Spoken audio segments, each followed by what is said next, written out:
Good deal. Oh, this is for the ship.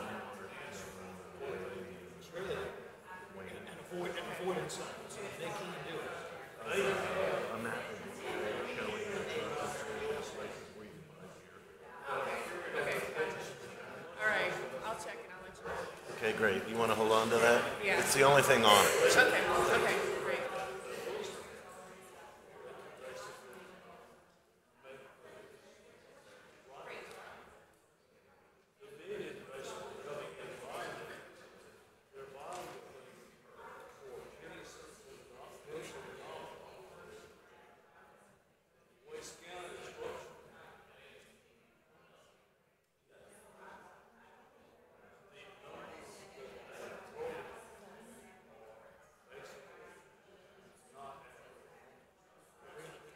Give you $1,000 check, but you pay $4,000 over 20 years. 4% returning on the stock. So it's a revenue stream. Have to be by just. It's going to continue to run your first pipeline to Savannah, Georgia, and Oklahoma. Power plants for me. We'll give you $1,000, but I want you to factor it. We'll get back to 4 times. It really is. And politically, we really like this. Really hate what they're doing. They have a track record. They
Yeah, Chuck.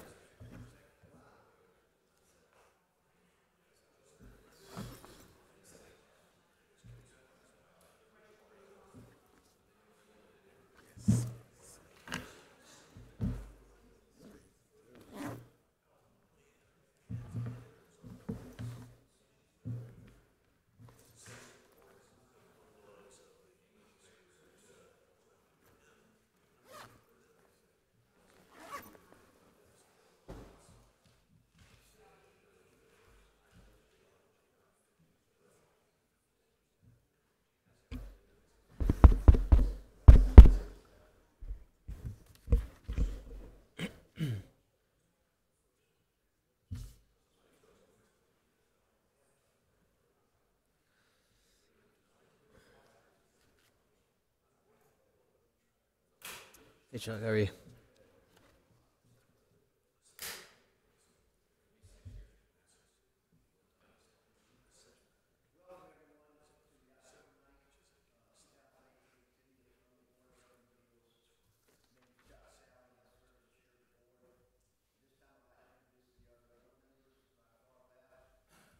Speed, and then right next to my immediate left is Reggie McKnight.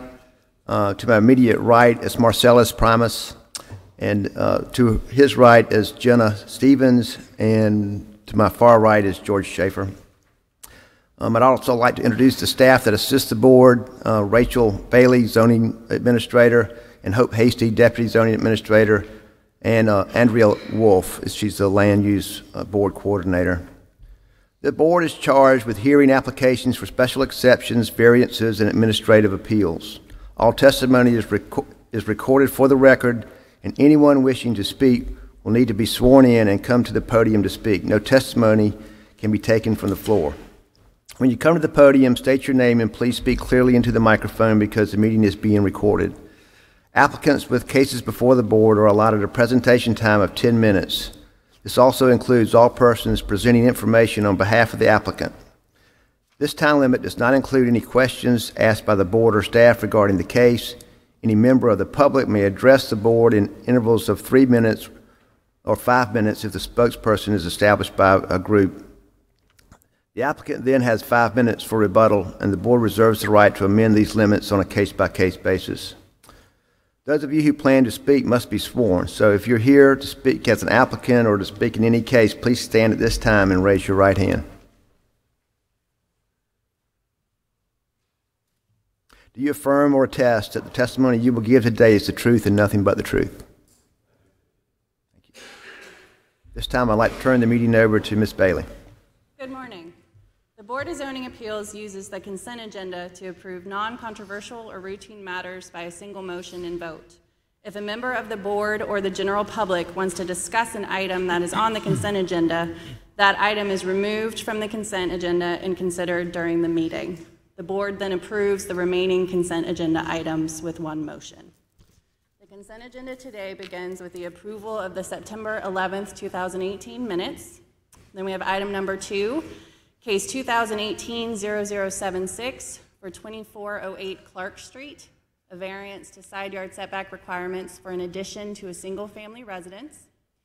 Item number 3, 2018-0077, 1736 Fry Road. It's a special exception to permit an alternative parking surface. Item number 4, 2018-0078 at 3620 Wheat Street. It's a variance to the fence height requirement.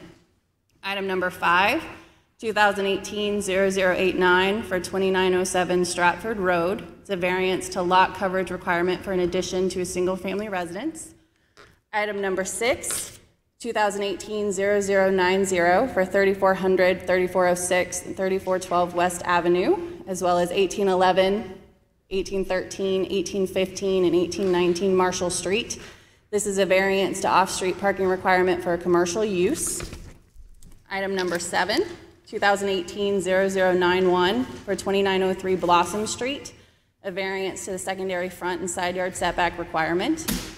Item number 8, 2018-0092, again for 3400, 3406, 3412 West Avenue, and 1811, 1315, and 19 Marshall Street, a variance to landscape buffer requirement for a commercial use.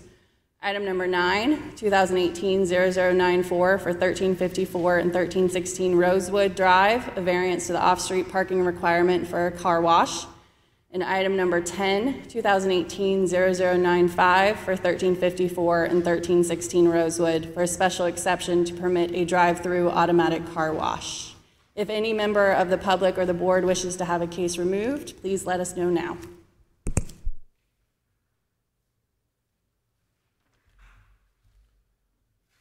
The board is getting ready to vote on all of the items just mentioned without further discussion. So if anyone wants something removed from that consent agenda, raise your hand right now or forever hold your peace. Thank you very much. I'd like to make a motion that we approve the consent agenda, subject to all comments by staff. As presented. A second. All in favor say aye. Aye. Aye. All opposed? Motion carries.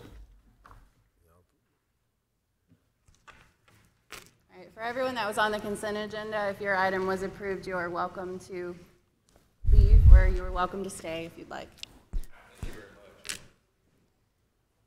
All right, first matter on the regular agenda is item number 11. That's 2018-0079 for 6820 North Main Street, Suite N.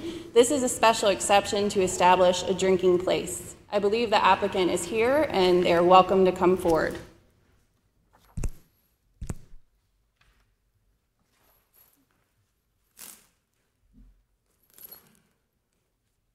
Hello. So I'm here to bring forward a business called Icon Bar and Lounge. Basically, it's an establishment where we'll be selling food such as hamburgers, fries and shrimp, quesadillas, wings. We will also would like to serve alcohol, beer, and wine. It's a place where people can come after work, grab a bite to eat, grab a drink before they head home. On Sundays, Mondays, and Thursdays, come out and watch the games. We have 7 TVs, a projector screen where those will be showing. Maybe one night a week, we would like to offer karaoke for the community. Maybe one night out of the month, have a live band, such as a jazz band as such. Last night, I attended the North Columbia Civic Club meeting, which was at Greenview First Baptist Church. So I met with the president, Gloria Woodard, and members of the community. And I feel that I have their support in this business establishment. I've also gotten the support of Senator Scott, Representative Hart, Councilman Davis, along with the various business owners that are to the left of me that are also in that area as well. So, I'm just here asking for the opportunity to show that, because one concern that they did have was liquor. And so I know with liquor, there's like a negative connotation associated with that. So I just asked them to give me the opportunity to show them that, maybe a few bad apples out the bunch shouldn't spoil it, for everyone, and to let me prove to them that, this would be a good business for their community, and if there's anything that I can do for their community, I'm willing and able as well.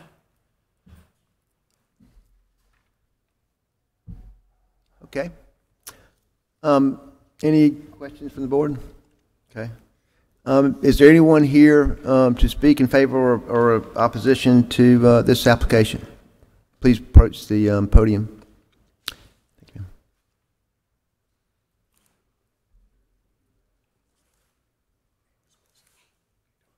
Good morning. My name is Craig Sampson. I am a resident of Greenview Community. I actually work at the Pepsi-Cola plant, which is at the bottom of that diagram. Reason I'm here, I want to get a clarification. You already answered part of it. If we're talking a restaurant with wine, I don't have a problem with that. If we're talking a bar with shots going down, I have a real problem with that. I work they call it a super first shift, 3 a.m. in the morning at this Pepsi Cola plant. I've lived in the neighborhood 25 years, so I have some history here.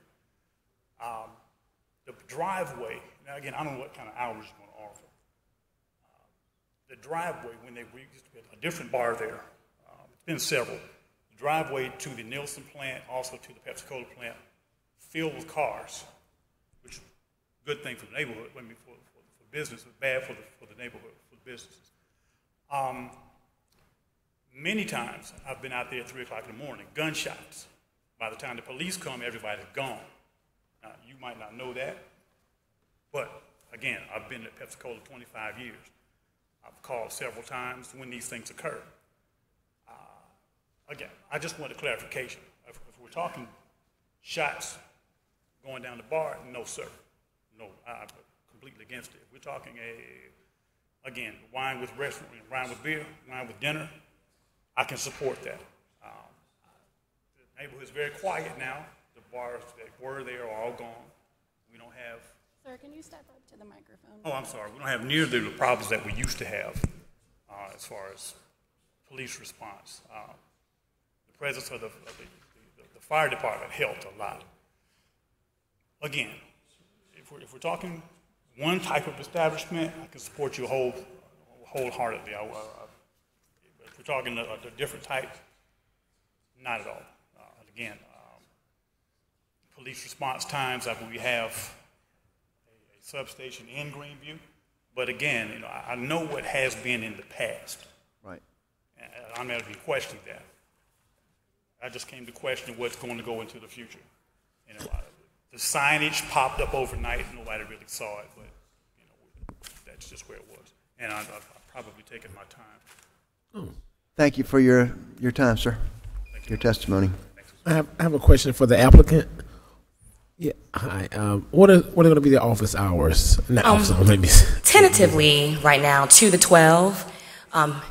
Probably on the weekend, 2 to 1. And I understand what he said as far as with the parking.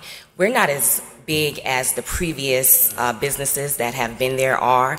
The landlord put up a wall, so the capacity limit has definitely decreased. So it's more of an intimate atmosphere than of, the larger crowd, I guess, that used to gather there. I counted the parking spaces. I think it's roughly, might be a little under 100. We have a capacity seating of 40. So I don't really see, as far as parking, I also addressed that with the neighborhood last night. I don't see it being an issue, but if it was to become an issue, it definitely would be addressed and handled. And I clearly understand his concerns. Once again, I said, I just hate for a couple bad apples to spoil the whole bunch. And there will be rules in place. There's no outside loitering. There isn't anything that was done to the outside as far as outside seating or anything like that. As far as music, we're not directly in front of the neighborhood or directly to the side of the neighborhood, so I don't feel that that would be a factor. As far as the drinking, like I said, it's not to be established as the type of bars that you may see like in the 5 Points area or anything like that. I feel like I've put a lot of time, effort, and money into my business, and I'm only doing it to be successful, and I will never allow anyone to not necessarily say ruin, but to take that from me. You will have security guards and officers. Correct. Yes. And the age will be checked. No one. Well, preferably, I don't want anyone under 25. Female. 28 male, because that's the type of environment that I would like to establish. So, when you say 40 seat capacity, does that include the bar? Yes, ma'am. Yep. So if someone wants to come and sit down at a table and have something to eat, I have table seating. If someone wants to come sit at the bar, like I said, watch the game, they have that as well. And I hope, I'm not sure if I if I answered, everything that you were concerned about.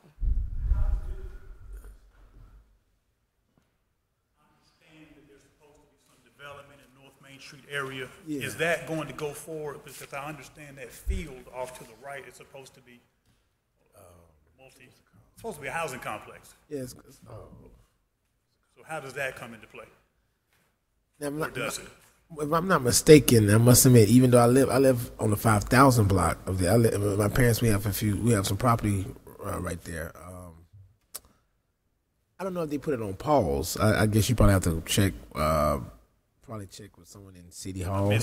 My apologies. You might have to check with someone in City Hall because you're right. It's supposed to be a nice development. It's supposed to be a grocery store, a housing complex. Yeah. So I mean, that I must admit, I dropped the ball on that. You probably need to check with Councilman Davis. I have. What did he say? Not gotten the answer that I was looking for. Okay.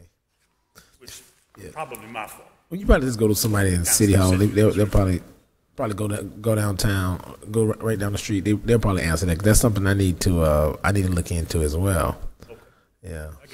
The only reason I'm here is just because of what I know has gone on in the past. Yeah.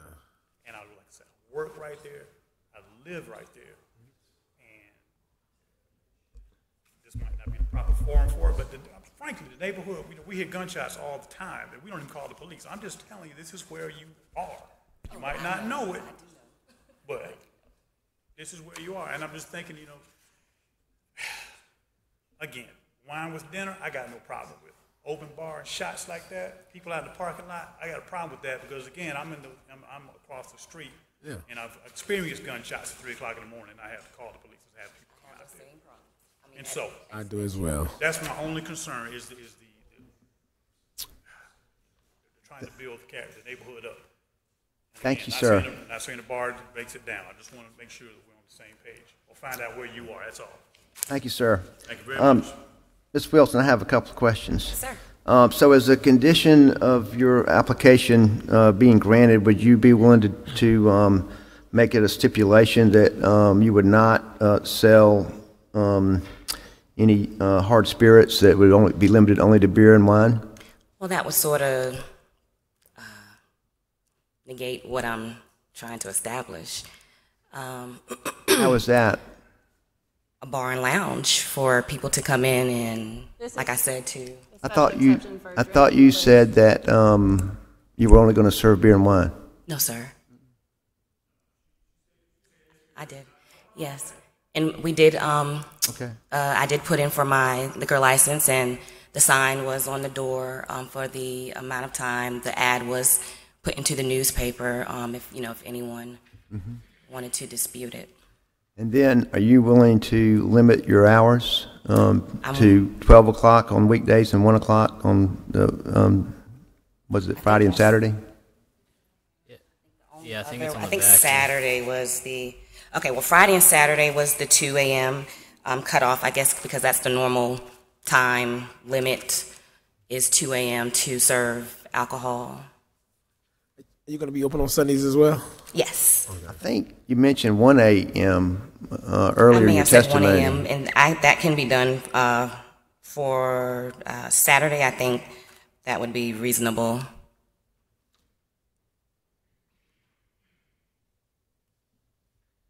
So, just so I've got this, you are willing to accept that a time that you would close by midnight on the weekdays and by 1 a.m. on the weekends. Is Correct. That right? Okay. So 1 a.m. instead of 2? Yeah. Okay. Right. If you don't mind, if you have your application in front of you. Yes, there, sir. Would you go through the criteria for us on this so that we can have it in the record? I guess if you can Starting give me a with little more understanding of exactly what would you like me to do? describing what ways proposed special exception will not have a substantial adverse impact on vehicular traffic or pedestrian safety. Oh, okay. Well, like I said, there's not a residential area directly behind us or to the left of us. So I don't feel that there would be any vehicular traffic or pedestrian safety issues. And once again, there's abundance of parking spaces, so there wouldn't be any parking in the residential area. And once again, I know he had a concern with parking on the Pepsi Cola side, and if need be, I would have someone sit there to not allow anyone to park there if need be. Okay.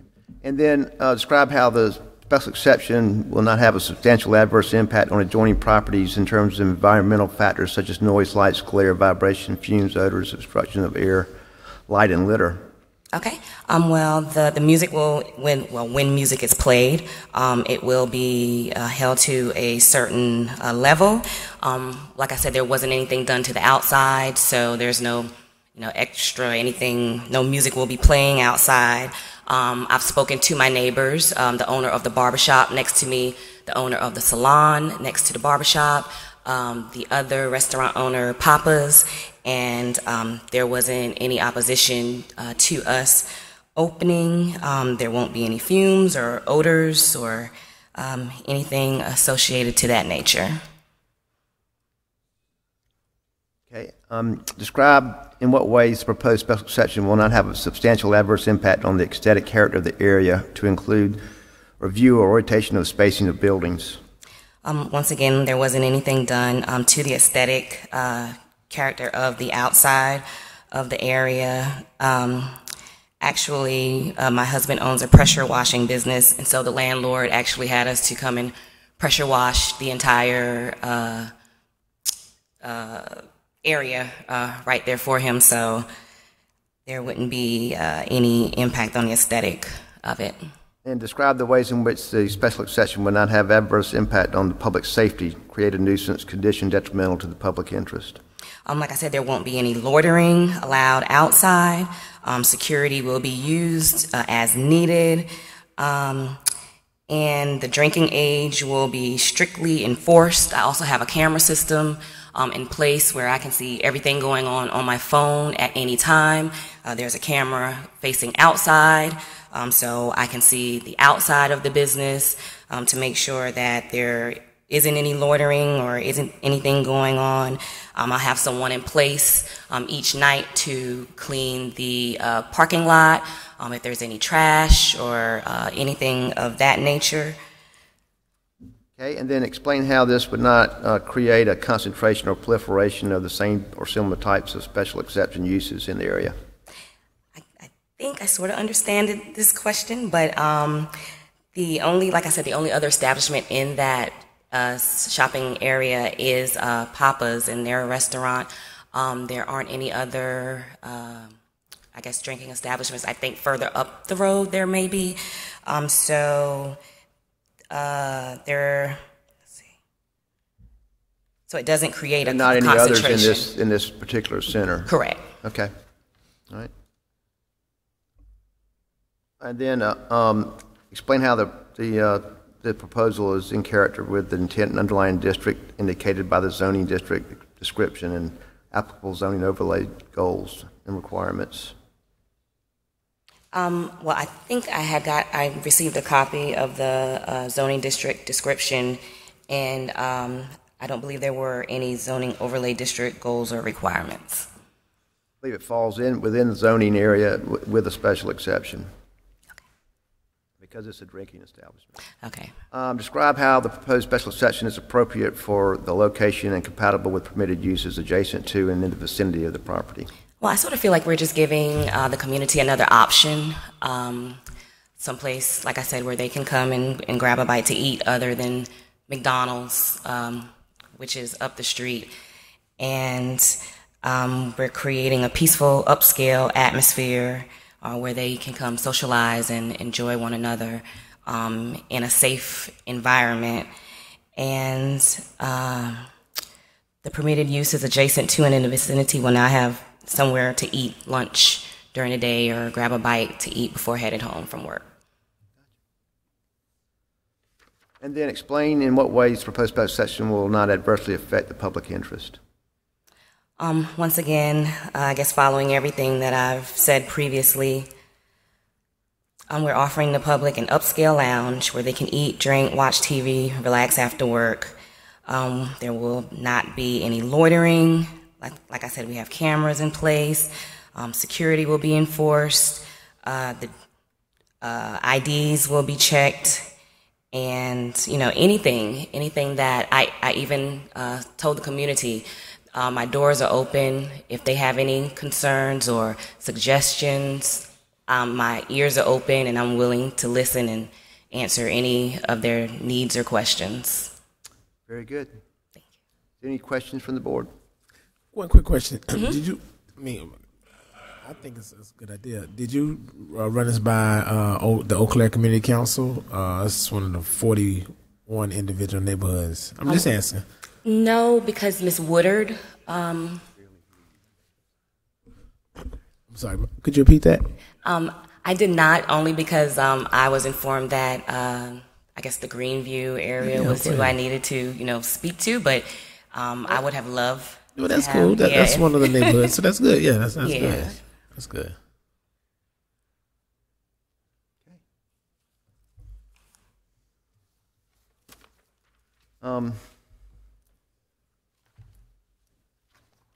I would like to make a motion to approve this application with the condition that the establishment will not be open past 12 a.m. on weekdays and 1 a.m. on weekends, and subject to the written and verbal testimony of the applicant and all comments by staff. Second. All in favor, say aye. Aye. All opposed? Motion carries.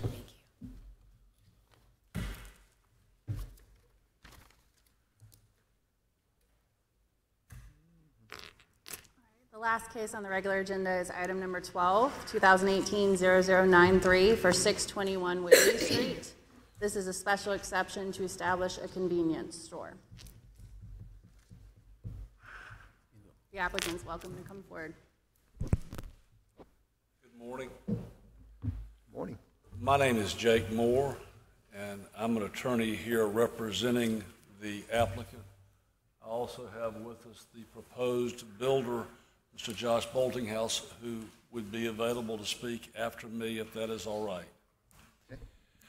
I would like to note that I received this morning a copy of a protest from a civic group, which appears to me the group has had very little, if any, conversation with our client in regard to what is actually planned here. Presently, my client owns and operates a convenience store which is right next door to the proposed site. The convenience store which is presently there is old. The building is old. The pumps and tanks are not old. But the building is old, and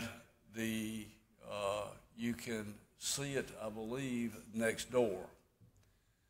The concept here is not to put in any new pumps or tanks. The pump is to decommission the building we're presently in, use the present pumps and tanks we have, demolish an older house next door, and construct next door a building which is aesthetically pleasing to be used as the convenience store. What this will do is it will increase the size of the convenience store lot, and it will enhance the neighborhood by an all-brick construction which is designed to be compatible with the architecture of the neighborhood. This property is located near the apartments which used to be the mill and near 501 Whaley. The convenience store has been intentionally designed to have an aesthetic front which is consistent with the overall look of the neighborhood and will actually enhance and improve rather than detract from the neighborhood.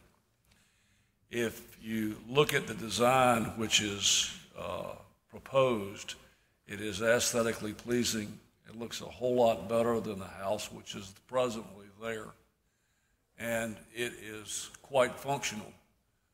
Obviously, if you close one convenience store and open one next door, you're not adding to the convenience store proliferations of the neighborhood. You're simply changing one building for another, and that's what this basically does. There has been some talk about the historical nature of this particular house, and the answer is it has none. It is simply an old house. I am told by the builder who is here that the idea of revamping or rehabilitating this house is commercially unreasonable. The house that is there has been abandoned for quite some while. It is old. It has asbestos. In order to turn that house into something that would be suitable for either commercial or residential use, asbestos would have to be removed. Heating and air conditioning systems, HVAC, and all mechanical systems would have to be replaced, including plumbing. The house would be next to impossible to upfit to be handicap accessible in compliance with codes. So as we're sitting there, the house which is next door is, for the foreseeable future, probably going to remain an abandoned house, which I would submit is not good for the neighborhood.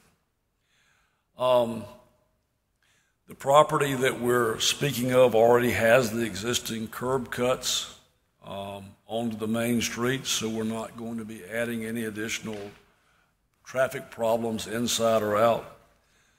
The enhancement of the property will assist with additional landscaping and will add additional parking for the customers, which should be of some assistance.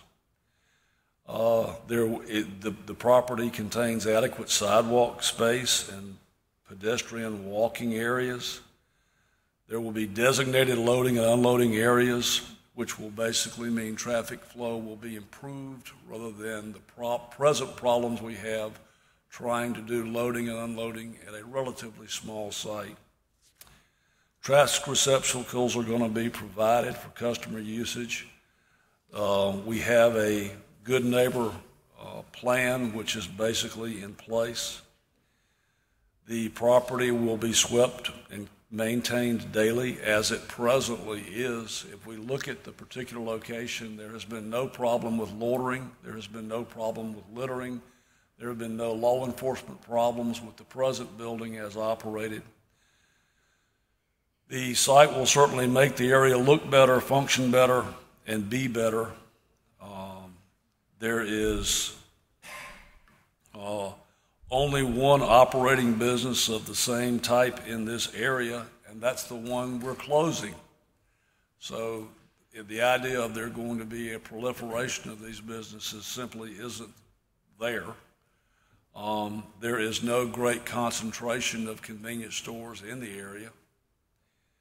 The location is presently zoned industrial, light industrial, M1. I cannot imagine how an M1 light industrial zone would not support light commercial activities such as retailing, but we do have zoning which is significant. It is obviously in a major business district on a major collector street. The lot next door, again, is presently operating as a convenience store, and that store will be closed. We will agree to that as a condition of the closing that convenience store if that's necessary. All we're doing is moving from one building to another and hopefully improving the overall aesthetic quality of the neighborhood. There certainly is a need for this sort of facility in the neighborhood. Again, there are no added pumps, there are no added tanks, there are no added canopies proposed because we're going to simply use the ones next door, which we're already using lawfully and with no real difficulties. I've looked at a letter that was given to me by the capital city mill district, and it's readily apparent to us that they apparently don't understand what we're talking about. Apparently they believe that a convenience store creates a beer cave. There is no doubt but that we will sell beer. And I'm not certain that having the sale of beer, which is lawful, is something that should create any form of significant issue. The property has sold beer for years without any major issues. Apparently the mill district wants to promote a healthy, wholesome, and safe environment. It would seem that improving traffic, improving aesthetics, improving landscaping, and improving accessibility to commercial property and industrial zone would do exactly that. Apparently, they says that the university students comprise a large majority of the district, and they are known to purchase alcohol using fake IDs and to binge drink. Well, I'm not certain that we can deny or should deny zoning based upon someone's speculation as to what may or may not happen. My clients have got a pretty strong record in regard to their sale and control of alcohol. They guard their ABC license jealously. They have complied with the ABC laws historically, and I would submit there's no reason to think they won't do it in the future. If there are fake IDs somewhere, which I'm sure there are, I would assume that that certainly would not be a property owner's obligation to fix that. I would guess law enforcement would be doing that. We certainly look out for the fake IDs, and we have a very sophisticated system in place which checks the validity of the driver's licenses, checks the validity of the IDs. My clients have spent a large sum of money on a very sophisticated ID checking program, which will simply be moved from one building to next door. It seems to work well. They indicate that there are breweries. There are 2 brewery outlets in the area. That may be, but those are on-site consumption permits. We are not selling alcohol on site. We simply will have beer that people can buy as a package store to carry out, as we will have Coke, soft drinks. Hey, thank you, Jake, for your testimony, and thank you for being so very thorough. You've addressed all of the 8 criteria, I feel, very thoroughly in your testimony. At this time, I'd like to see if there's anyone with any opposition or affirmation of this application. Thank you. Thank you so much. And before we get started on that, Rachel, I've got a question about when did we see this? Before, was it deferred? The applicant has been here before for a liquor store request that was denied. Gotcha. This is for the convenience store part of it. Understood. All right. Thanks. Good morning, Mr. Chairman and members. I'm Bob Gild. I'm the president of the Granby Neighborhood Association, and appearing on behalf of the Capital City Mill District neighborhoods that authored the letter that I assume has now been included that Mr. Moore was referring to. We oppose this special exception. As you recall, the same applicant was before you for a liquor license special exception for the same locale. The beer cave denomination is not our fantasy. It's included as a note in the site plan that was submitted in support of the application. They call it a beer cave that they propose. We believe that this facility fails to meet a number of the requirements for a special exception, including the ordinance requirement to have an effective good neighbor plan. First, despite the fact that the neighborhood appeared before you and opposed the liquor license, we've yet to hear from Shiv Mart's owners. I've been available in the community. No other community leader that I know of has received any contact from Shiv Mart to discuss their proposed plans. And when it appeared on the agenda, it appeared with the description that they intended to keep the existing convenience store and add a second convenience store, which would, of course, proliferate both the available inventory of alcoholic beverages and double convenience stores on adjacent lots. Fundamentally, this proposal is at odds with the Capital City Mill District plan adopted by both the City of Columbia and Richland County.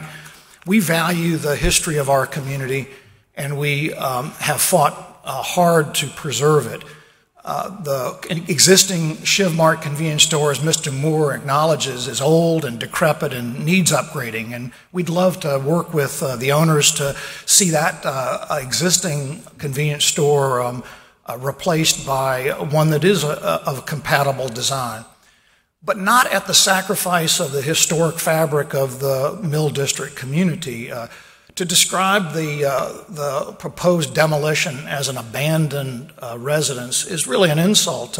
It is a historic property. You can see just from looking at the aerial photo, it's identical to the house next door, and the Historic Preservation Office with the city has assured us that it is a complementary design to many of the bungalows in the larger Mill District. It just happens to not be covered because it's between two neighborhoods, part of the larger Mill District, but one that does not have a demolition review requirement, as it would if it were simply a slight distance left or right to be included in either my neighborhood, Granby, or the Whaley Street historic districts. We believe the same problems that led to you to reject the liquor license special exception are strongly applicable here. A beer cave across the street from concentrated student housing will produce pedestrian and traffic problems. There will be risk to life for university students dashing across the busy Whaley Street to enjoy the beer cave.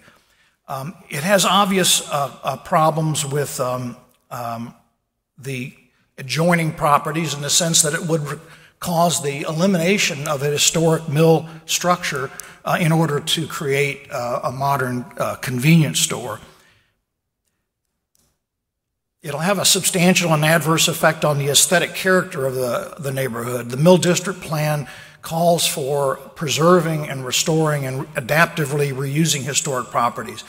Adjacent to the decrepit Shiv Mart is the iconic 701 Whaley Street, and it's the pride of the neighborhood, a building that was going to be demolished that was saved and is now a key reused historic property in the community.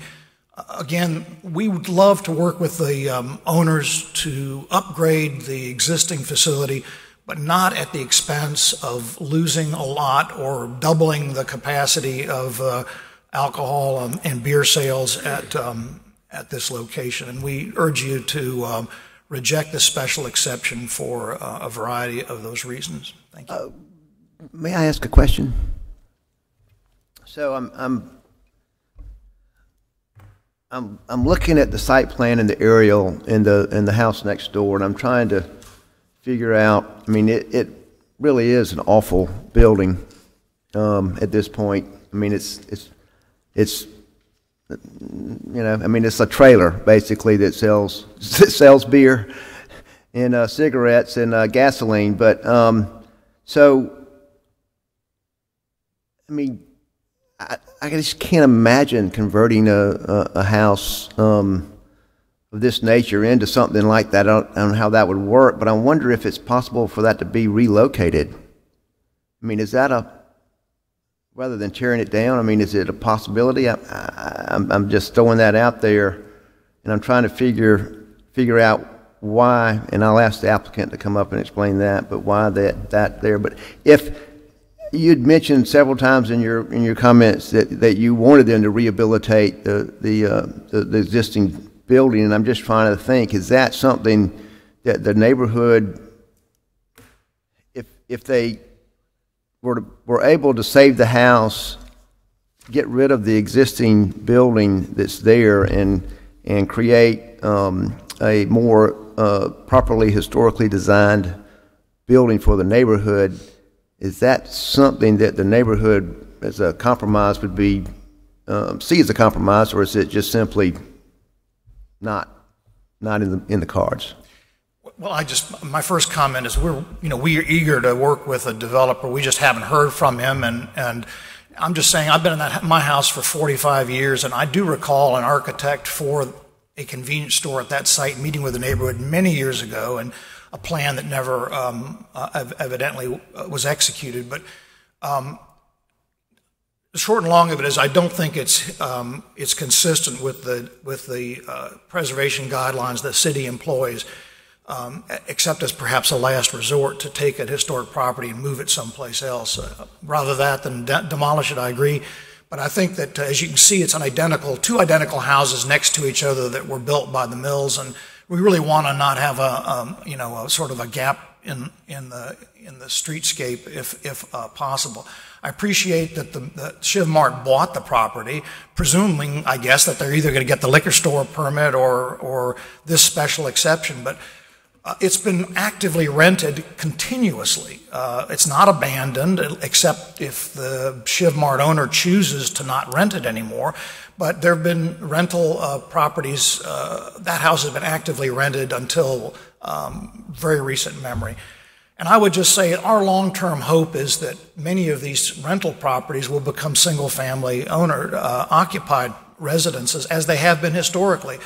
But we lose that chance if we demolish it and replace it with an unnecessary convenience store where there is a lot with a convenience store right next door. So our preference would be to work with the developer to replace the existing store with one of complementary design, and perhaps the one they've already chosen, but not at the expense of losing a part of our community.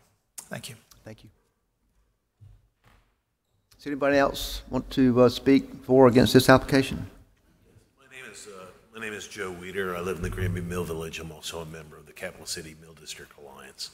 I just want to finish up where Bob left off, and that is, we've not opposed development. Anyone that's done any significant development in our district has come to the community, and we've worked with them, and we've done some pretty great things. Richard with 701. First off, PMC with the Mills, they wanted to block our view shed with Mills Apartments. We had them move it, and we created a historic park, the Commons there, with a history park. So everyone knows when you sit there at White Duck and have a nice taco and you look out, there's a beautiful campus there. That is what community involvement is all about. That's what we're looking for. We've never heard from these folks. All they want is to exploit these young kids who are getting blasted across the street.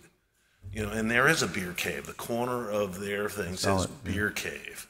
And I can appreciate that. But, also in our guidelines, in our plans for the Mill District, we wanted to recreate the commissary, which is where Builder Specialties is. We asked PMC to create retail so people can have a decent place to get a pizza, a taco, that kind of thing. To develop the neighborhood in a decent way, not to exploit college kids. You got to give something to get something, and they're not doing that here. They need to work with the community to design something that we can all be proud of, that'll look nice, sitting across from 701, which is it's a location that people want to be part of for their events. Why spoil that now? We're getting there. We really are. The district is really coming together. It could be a very special place. There are plans for a Mill District art trail. 701 Gallery has received a James Knight Foundation grant to have a walk through the neighborhood where people can come and ride their bikes through and see works by regional artists. That continues year after year after year. It's not a one-shot deal. So there's a lot going on. Plus, Pacific Park is right behind this gas station. Pacific Park, which is going to become part of, if you look at the Mill District plan, will be part of the Mill District Greenway that connects the university, 5 Points, all the way to the Three Rivers Walkway. So it's just an opportunity to do something special and nice, and not just a, beer cave and, and barf bags and beer pong and all Well, and you don't have to stay at the Toadium. I just wanted to say that I get the beer cave, but I think they sell beer now, and I don't think they. I think they sell a lot of it, so I don't think that's going to really. Just because you call it a beer cave doesn't mean you're going to sell more beer. Anybody else, please, would like to approach the. Yep.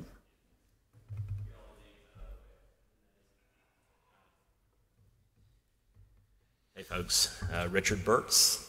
I'm not going to repeat some of the stuff that Bob and Joe have already said to shorten this. My concerns are that I'm an adjoining property owner and no one has reached out. So that kind of puts you back on your heels a little bit to say what could possibly be coming. You couple that with a couple of months ago having to be up here and looking at the repurposing of the convenience store to a liquor store, you know, because you can't have your convenience store have the same entrance as your liquor store. So I worry, I think my position is more that I worry about, number one, this building being taken down and not being looked at holistically with the Capitol Mill City, the district plan that we put in place recently. But also, is this just a slippery slope of, or the next step is that the building next door gets taken out as well. So I have absolutely no problems with the convenience store being, we've been great neighbors. I just worry about how far does this go? And also being the property owner right behind them, they haven't talked to me. I'm not talking about across the street. I'm talking about the right there at the top of your screen. So that's my only concerns. Thank you. Thanks, Richard. Would anybody else like to speak?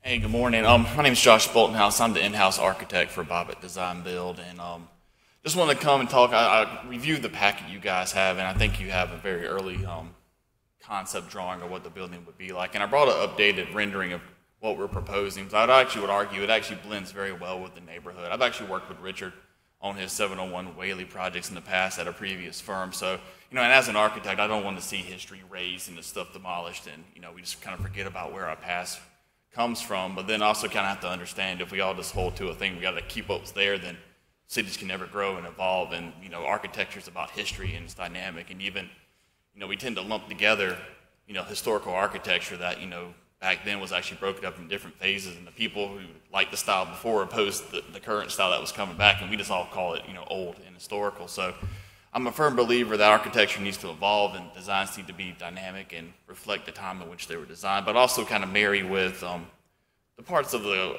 city or country that have historical significance. And the idea of do you move the house, tear down the house, that's not an easy solution. Is it historical, is it not?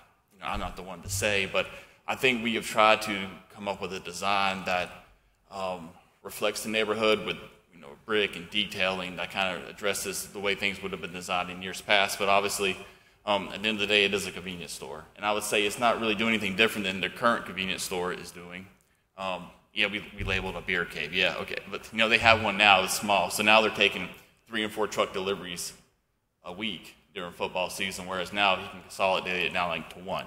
So in a way, it actually makes it safer. You're not dealing with 18 wheelers. You can see it's a tight site. I mean, it's not an easy way for larger trucks to get in and out, making deliveries. So in a way, the owner's trying to make his business better. He's recognizing he has an opportunity for sales and growth, and try to do something that's responsible in both the design and the way his business operates within the community as well. His concerns are, he wants lighting on the building. He wants it to be safe and approachable at night. He doesn't want some slimy little convenience store where underage kids come to buy beer at night, and that's not what he wants at all. Can we talk about the building a little bit? It looks like it's going to be brick. Yeah, it's brick on all 4 sides. Right. And I have I don't know how with the process. I have a slightly better image than what you guys probably have. I don't know if you want to pass it around up there. Mm-hmm. If that's. What is that facade? Is it a cast stone, or is it what is? It's all brick. Currently, we're proposing 2 colors of brick. With Right. Yeah, so you see, it's not a great image with the projector, but we have some brick banding and detailing. It's not just a simple brick facade. We put windows on the streets that address on the facades that address the street. Also, we don't want a ton of glass. We don't want to incite vandalism where you can easily kind of throw a rock in or break it. But which is where the 2 high windows are. Those are kind of into our storeroom, which wouldn't even necessarily need windows. But we try to put them high. So we try to address the issues of aesthetics and safety and obviously potential vandalism. Okay.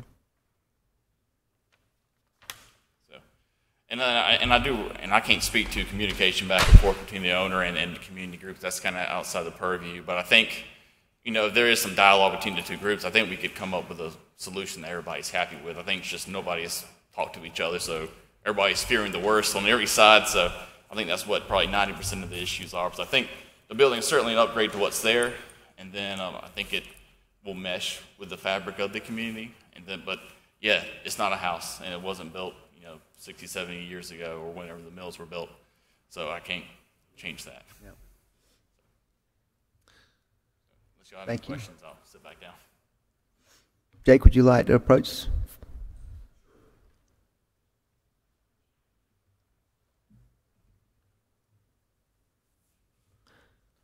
A question. So I'm looking at the site plan, and it looks like the existing building's staying there. I don't know, Josh. Are we leaving the house, or are we going to take it down? No, you mean the one the existing. Maybe that's just because it's not shown, but it doesn't look like the construction shown is anything but a new building. It doesn't look like there's any demolition or anything, landscaping or anything on the existing structure. When you say the existing structure, are you talking about the existing house or the Existing building, the existing convenience store. Well, the existing convenience store, the plans are that we're going to basically modify that building and turn it into something else. Well, I mean, with the hopes for it, a liquor store, but that's obviously not working. But we're going to basically, Josh can speak to that better than I can, but the idea is to try to remove, Chuck, you're absolutely right. It's a convenience store. It's a canopy with a mobile home. It looks bad. It is bad. And it's been there since I was in law school, I think, which is, it's been there forever, as long as I can remember. But the plans are, Josh,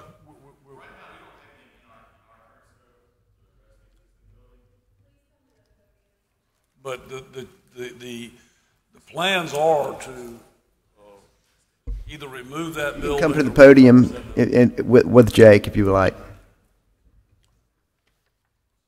So currently within our phase for construction, we just have the new building in our scope.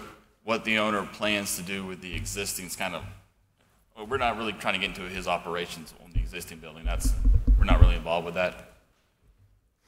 The existing building, as I understand it, the existing building will no longer be part of the convenience store operation, and it is hoped that there can be some sort of modification done to upfit it, to use it for an additional purpose. But at this point in time, it clearly is going to be decommissioned as a convenience store, and we will certainly commit to that. And the idea is to try to build a convenience store that looks and is part of the inherent architectural style of the community. And I was told by my client a moment ago, if they would like to move that house, we'll give it to them. I mean, they can have it. The house really is, and Josh can speak to this too, that house is just not, it's you might be able to find a tenant for a short period of time, but the plumbing, heating and air, all of the systems in that house are simply not, it's got asbestos in it. It is not functional for the long term. It simply is not. It is not commercially reasonable. And of course, you're talking about property in an M1 industrial zone. But I'm happy to answer any more questions. So if they're decommissioning the existing building, it will, for the short term, at least be vacant while the pumps will still be used at the gas station. What would happen is you'd use the existing building until the new building is ready. Then you move over and close down the existing building as a convenience store. It is no longer used. We will commit that that when the new building is occupied, the old building will be decommissioned as a convenience store. It will no longer be a convenience store. Exactly what we do with it is still open for debate, but it will not be used as a convenience store. You know, my personal feeling is that, you know, this is a very special area in Columbia, and it's only getting more so. And I just personally don't feel like, you know, there's been enough outreach to the community involvement. I mean, the fact that there's nothing discussed about the existing building kind of worries me.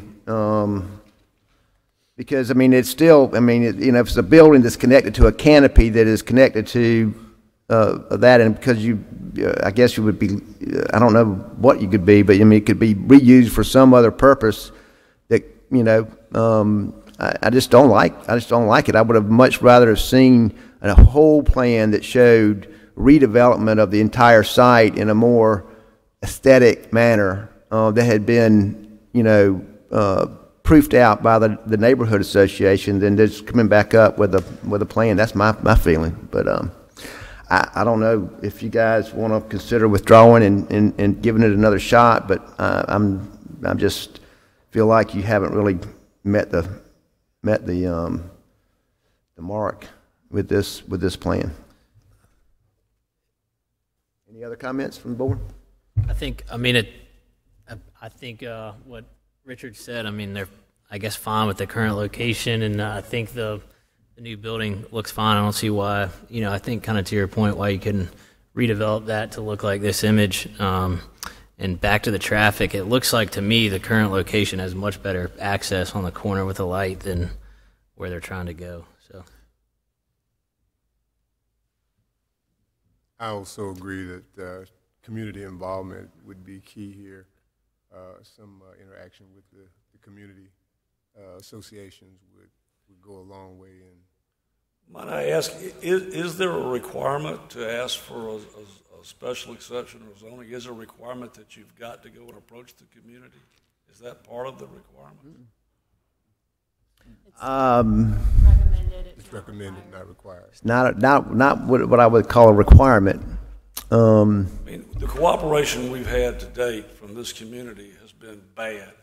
Is there if we just go knock down the house, would that be? I think we're in a position where we could just go do that, aren't we? Yes, you are. What if I might? I think what we may do is just withdraw and then just go demolish the house. That's probably our best bet. I'll certainly encourage it. Well, we don't feel we have very good relations with, I mean, Chuck, with all due respect, I mean, I just don't like it. I'm not sure is when you have a zoning ordinance which basically says that convenience stores are disallowed everywhere, that begins to raise questions about the validity of the ordinance. And then when you basically come in and it says to you, the only way you could have a convenience store anywhere is by way of, in an industrial zone, which is what we have, is by way of a special exception. And then we get dinged because, A, we haven't done something we're required to do. I'm told in my address that I have responded to every single thing that I'm required to respond to appropriately in a special exception, and then the response is, I just don't like it. I have concerns with that. And I say that trying to be with the utmost respect. You have property rights in this country. And at some point in time, we're told this is a historic house. What makes it historic? It's an old house. Nothing makes this house historic. It's an old house that has no use. We're basically putting back something which I think everyone acknowledges looks better than what is there and is consistent with the community. When we basically do those things that you require us to do, and we're acknowledged that every single thing that has to be shown to get a special exception is there, and the reaction becomes, I just don't like it. I don't think I just don't like it is a legal reason to justify people the right to use their property. It just doesn't make sense to me. I'll withdraw, and we'll go back and talk to these people. Sure. Well, you know, I mean, you have addressed all of the issues, Jake, but I mean, you know, that doesn't mean that you've addressed them successfully. Okay. In other words, the aesthetic nature of the neighborhood, when you're talking about a historic mill district, that's a higher level, okay, than it is if you're in a commercial district, you know, that's not surrounded by historic houses. So, you know, you've got to look at it from that standpoint, not just from the standpoint of you know, you have the right to do it if you get the special exception, and you know, I just feel like that you know, that's a major hang-up for you in this instance, is the intent of the district. May I ask a question of the zoning administrator? If we just knocked the house down and turned that into a parking lot, is that okay? Does that comply with zoning? You're asking. I'm not the zoning administrator. Well, it's obvious I don't have the votes this morning, so if I might, I would like to withdraw the application at this time, and we will go back and make whatever changes we need to make to the ground. And we will come back and we will see when the house is not there. Thank you so much. I would like to say just one thing. I think that we ask people to come before this board and address very specific criteria. And I think that if we are going to deny a request for special exception, we should be clear about which criteria that their application is not meeting. And I don't think we've done that successfully, and I think we owe that to, you know, just saying that you haven't met with the community neighbors. To me, that is a concern, but I would agree with you that it doesn't really address the criteria you've been asked to bring to us. So I think that if we're going to deny this, that we should say specifically it's this criteria that we're concerned about. Just generally. Thank you very much. I totally agree with that, and we have not denied this request, and this is just discussion. I would love to ask you to do this for me. Instead of asking me to withdraw the request, if we might continue the request and give us time to meet with these gentlemen and chat, that would seem to me to make sense. Because I would really prefer not to have to go back through the whole application situation again. And you folks have been, as always, are more than courteous to me, and I appreciate that. You would like to request to defer? If we could defer and give us a chance to talk. I think that'd be great as well. We have more knowledge. All right, so just so we're all transparent here, my two issues are 3 and 6, which is the proposed special exception will not have a substantial adverse impact on the aesthetic character of the area to include a review of the orientation and spacing of the buildings. And number 6, which is the proposed special exception is consistent with the character and intent of the underlying district as indicated by the zoning district description with any applicable zoning overlay district goals and requirements. Thank you so much. And can I ask for clarification? Are you meaning, is your concern related to the proposed design of the new building or the removal of the existing building, or both? Both. Okay. If the board is okay with the defer, can you all make a motion to defer, please? I'll accept the motion. Please step to the podium.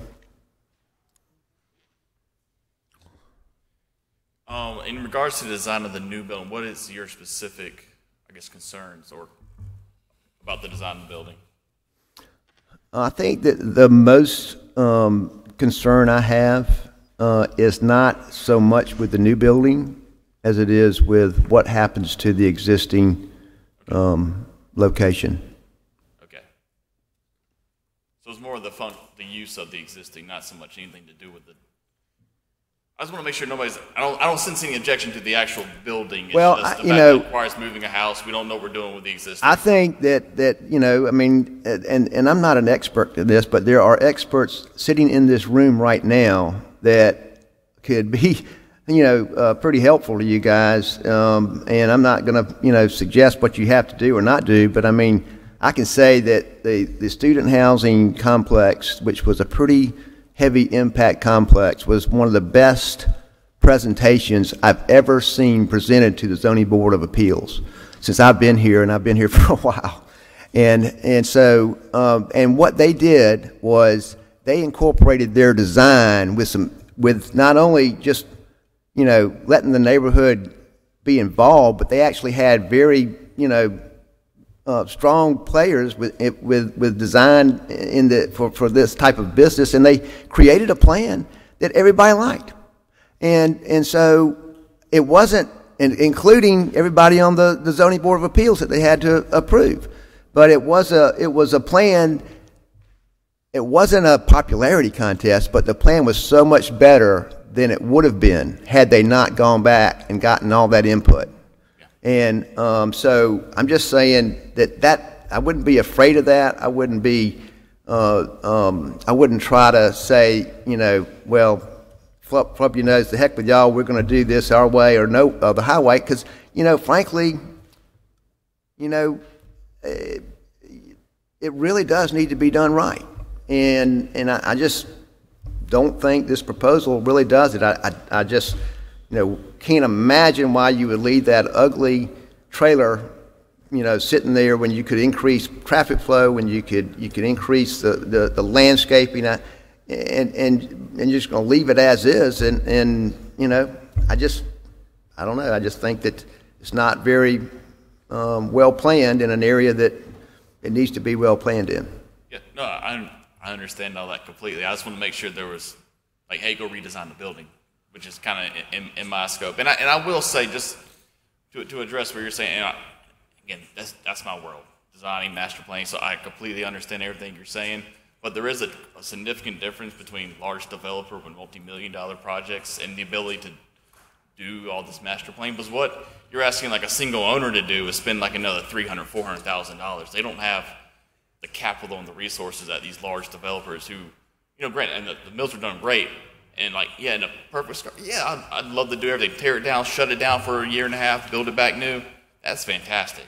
But at the end of the day, like, you have an owner who has to operate a business, make a living, and there's significant cost to that. And yeah, it's like we all have these ideals. I have the ideals. I support everything y'all are saying. I love it. Yeah, the ideal solution is tear down what's there, build it back. But the reality of the situation, owner can't afford to do that, and he's trying to find like the compromise between doing something responsible with the resources he has, tries to improve on what he has. He's got a great site for a convenience store right now. So it's like, in a way, he's being penalized, but he just hasn't quite figured out the next step. When in reality, he could have a plan for what the next step is, but if it's 5 years down the road before he has the funds, is that any different than approving it now with the understanding that something will be done versus, hey, I've shown this, but this is not like a 1-2 year event away. It's in a way, you're just forcing him to spend money just so he could. I mean, again, that's kind of the larger picture issue. It's just something that just to keep in mind as we go through these, like, out-of-state developer with millions of dollars in capital. Yeah, make them do whatever you want, but a single owner with limited capital funds, I mean, that's a lot harder to ask. But so, just throwing that out there. Thank you, guys. Thank you, man. So, do we need to make a motion to defer? I move that we defer 621 Whaley Street to the November Board of Zoning Appeals meeting. Can I get a second? Second. So motion and a second. All in favor say aye. Aye. Aye. All opposed? Motion carries. Thank you very, very much.